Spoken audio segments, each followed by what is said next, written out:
Next up, we have Cradle on the Cradle from the Yakuza 3 soundtrack. Once again, everybody, this is a Basterd's LFA, a Layman-Friendly analysis. I'm a professionally trained musician and composer, and my objective here is to explain things in a way so that you don't have to be one to understand what is happening here, musically. So, if you like the sound of that, make sure you're following the channel, subscribe to the channel, whatever term you want to use, like the video, share the video, leave a comment, turn on notifications, become a member. Once again, everybody, what happens if we reach 10,000 before Christmas 2025? The gaming channel, members get early access, artists, let's collaborate, how you request songs if you're not on the live stream. I have a spiel for this and a bunch of other things at the end of the video, so stick around for that. Disclaimers showing on your screen right now, so go ahead and pause the video if you want to read them in full. Otherwise, please be patient with me. I am acoustic and guitared, so keep that in mind.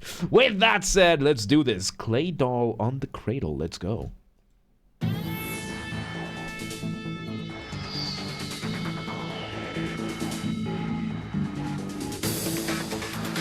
Okay, so we start before the drums kick in. We have a couple of synths. One of them is giving us these very lovely and give us like some ambience. Then we're having another synth, a little bit more on the bass, giving us a little bit of rhythm. And then a guitar, of course, giving us a very lengthy melody, which could be our initial motif. Motif being the smallest version of your musical idea. They see the essence from which everything else comes from. Guitarded joke is legendary. What do you mean joke? Look, I call myself acoustic because we did an autism test on this channel, and it turns out I am the least autistic person in this whole community. So, yeah. We go for acoustic instead. And guitarded because, you know. So yeah, now we bring in some drums. Let's go back a couple of seconds. Let's see where it goes. Okay, one hit. Okay, so we have a lot of more percussive sounds, a little bit more, a couple of other synths giving us a couple of extra conflicting rhythms, kind of, not overlapping rhythms, sorry. And now it turns out the motif might be that ba ba ba ba ba ba ba ba ba ba ba ba ba ba ba. But are you drumtistic? No, I don't play the drums anymore. I want to, but I don't have space for them, so. Anyway, let's see where it goes.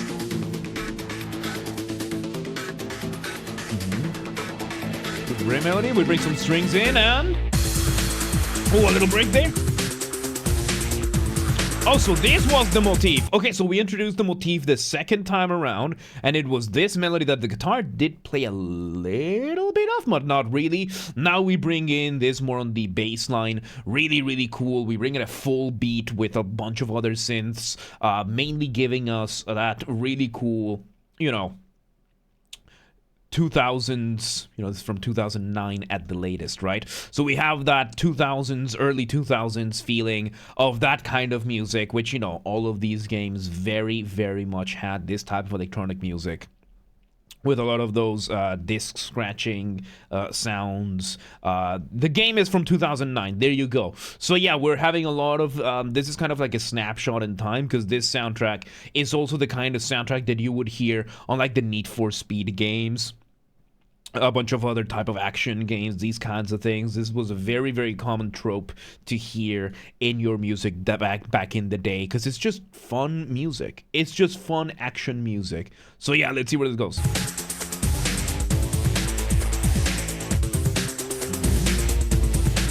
We're having a little bit of accents from a couple of things. We have the strings coming out, and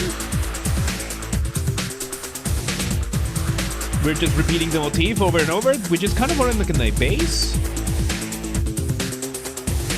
And yeah, we're basically looping around. We have most of the stuff is being carried here by the percussion. We're having the drums here, all the different percussive sounds that we're getting. We're having this kind of sounds like a MIDI guitar, which is giving us, you know, the motif doing its thing. And then every once in a while, we're bringing in these strings doing what is called a crescendo, right? Like when you get louder in something, you are doing what is called a crescendo. Crescendo means to get louder. Then you have diminuendo or a decrescendo, which means to get quieter, gradually louder. So yeah, let's see where it goes. Second ending there, nice. So we take away the drums, and off the ramp we go. Off the ramp, of course, being a colloquial term that I use. Colloquial, by that I mean there's no official academic definition for this, or at least I'm choosing not to use it for the sake of simplicity. And off the ramp is what I call a particular type of transition that makes your listener feel suspended up in the air at the mercy of inertia, waiting to see where you land, kind of like going off a ramp. It can be as short as a couple of beats, it can be as long as an entire section. How do you do that? Remove the drums. And remove as many lower layers as you want. In this case, now we're getting this variation over here. We remove the drums with the bass. Let's see where it goes. We have those strings again. Now we're bringing another synth, giving us, we have a synth there in the back, giving us a little bit of arpeggios. Arpeggio, of course, being when you play a chord one note at a time, right? So let's say, for example, here is C major, and here it is arpeggiated. So it's when you play, well, imagine that I can play piano, right? So yeah, it's just playing the notes one at a time. It's happening very, very fast. I think it's panning as well. And we're just going through this really cool, but now we're having the cymbals doing a crescendo by itself, which is an interesting thing to do when you have cymbals. You know, that being your crash cymbal, that kind of thing, like cymbals as in cymbal, right? Which is like if you look at a drum kit. Now let's look up a drum kit. Drum kits, usually you're going to see them having the symbol. Let me see if there's one from the top side. The way you pronounce terms is so catchy. I have a very specific accent. So yeah, let's take this image over here, right? So let's say we have this over here. The symbols are going to be these ones over here. And the way that you do crescendos in this kind of thing, let me just minimize this. The way that you do crescendos on cymbals is very interesting because these things are the things that you can only hit. So the way that you do crescendos on cymbals is that you hit them repeatedly, and you just get louder as it goes. Similar with how you would do it on a piano. Because a piano, you can only have the note. So the way you do it is that you repeat the notes that you want. And you do it by repetition. So something similar like that with a cymbal. Kind of thing. So we're having that going on over here. Of course, this is emulated electronically. So let's see where it goes. Oh, we bring a guitar. Ooh. We bring back the original motif. Now we have a melody above. Oh, really cool. So we bring in, of course, the electric guitar. We bring in a piano. We bring in a bunch of other elements that are basically just, I don't want to say it sound diminutive with this, but it's basically just fluffing up everything. In essence, we're doing the same thing. We're just adding extra layers to make it sound a little bit more complex, but we're essentially doing the same thing. And high above, we are having a flying melody now with that violin section, or that violin synth, right? Flying melody being another colloquial term that I use, which is very straightforward. You have a very nice, busy drums, bass, middle ground chords, whatever it is, and high above, you have another melody slower, simpler than everything else, flying above the landscape that it has been created. I always give these two examples, right? So there's two more songs that I love that have flying melodies. One of them being Roxanne from the musical Moulin Rouge, which is, in general, Moulin Rouge is a very bohemian musical, but there's a film version with Ewan McGregor being the singer. You know, Obi-Wan Kenobi, that Ewan McGregor singing the lead on this song. The climax of the piece of this song, of course, having him doing a flying melody while the rest is going absolutely insane. Second song that has that I can recommend is Good to Be King from the Journey to Bethlehem. This one, sung by Antonio Banderas. Brilliant song. You know how Disney used to make introductions, like really, really good villain introductions with a musical number? This is it, with Antonio Banderas being King Herod in the story, of course, of the birth of Jesus and whatnot. And it's just the villain introduction there, the chorus of that song, sung by Antonio Banderas. Mine is the kingdom. Really hits it with that flying melody on a more contemporary sense. Like, it's really good. Really good song. I really do recommend it. So yeah, let's see where this goes. So we're having a melody here, doing variations on that motif. We're having the guitar slowly taking more presence. And a lot of the elements that we're adding that are additional, that are, you know, the fluff that I just described, they're being used a little bit more sporadically, so they're taking moments of silence so that they stop and they start later down the line, because these are more of complementary or supplementary accompaniment rather than the very base fundamental accompaniment. So accompaniment, once again, accompaniment being your backing track. You know, whatever is not having the spotlight is your accompaniment, basically. So, yeah. Let's see where this goes. We have the piano, we have these. Let's see where it goes. Off the ramp, and by the way, the original motif is doing what is called an ostinato. Ostinato means that you're repeating the same thing over and over and over and over and over and over and over and over and over again until the composer says, let's switch things around. Let's see where this goes, because now we got to change. A bit more focus on the piano this time around. A bit more focus on the guitar. So we're getting a bit more focus on the instruments that we're not getting as much focus before. This is a good way to switch things around, because now we kind of like foreshadowed the instruments, and now we're giving them the spotlight. Good choice. Let's see where it goes. Very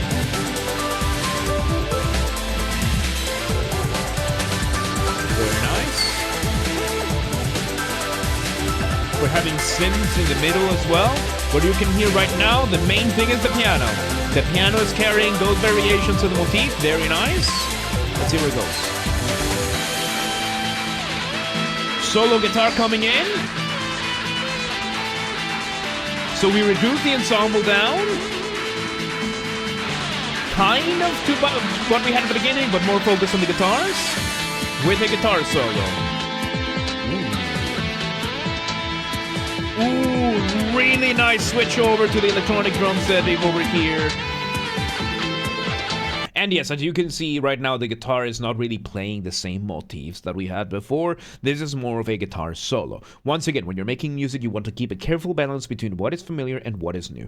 Too much familiarity, too much of the same thing, too much repetition, you risk boring the listener, they tune out. Too much new material too quickly, you risk overwhelming the listener, they tune out. There is one universal exception in every genre, which is solos. You bring in a solo, no matter what instrument you get, as long as it sounds cool enough and as long as it fits enough, you can get away with pretty much anything. It's like kind of like a rule of cool kind of thing. And that's what we're getting with the guitar. And Cyberwolf, welcome today. Yes, you did. Yes, you did. Let's see where this goes. Ooh, nice little break over there, engaging in a little bit of rhythmic displacement. Rhythmic displacement, of course. Rhythmic displacement being when you delay or you rush something in the rhythm, usually for the effect of for aiming for the effect of giving it a stronger landing, right? Which is what happened in this case. We had a little brief moment of just the piano and I think the guitar there. Yeah, the guitar, the piano, and it just lands so much stronger. We bring back the piano. Very cool. Some synths in the middle ground. We bring back this hybrid drumstick. Game's climax, and I think it reflects... Oh, the track plays in the game's climax, and it reflects it pretty well. Someone's life is on the line, and you need to save him. Yeah, it reflects that. It reflects that epic culmination, very climactic piece of music over here that we're having. And now that we have the context, yeah, it adds up. It adds up. This is really good. This is really, really good. Let's just see where it goes. Because right now we're kind of revisiting some of the material we did before, but with the added guitar solo, which, yeah, that's more than enough. Often that is more than what you would need. So let's see where it goes.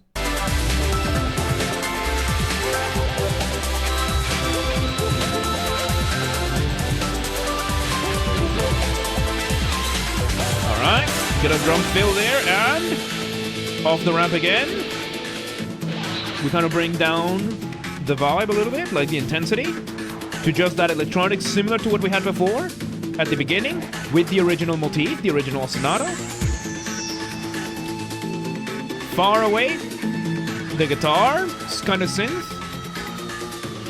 And this is probably going to end here so that it can loop back to the beginning.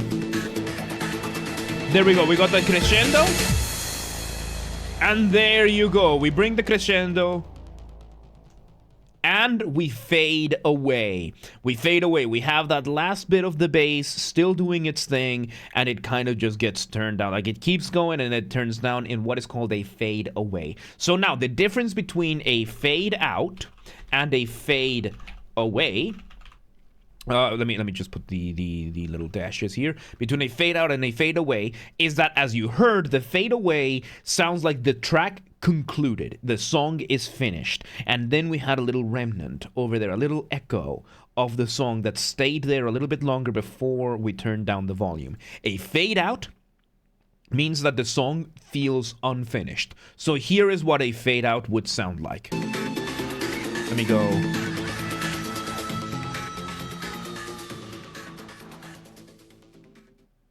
So it sounds incomplete whenever you use a fade out, whereas in this case, we brought this, of course. And then we had that one last instrument that overstayed its welcome a little bit, and we fade that away. So that is the difference between a fade out and a fade away. Of course, I am vehemently opposed to fade outs. I despise fade outs. Finish your music is my philosophy.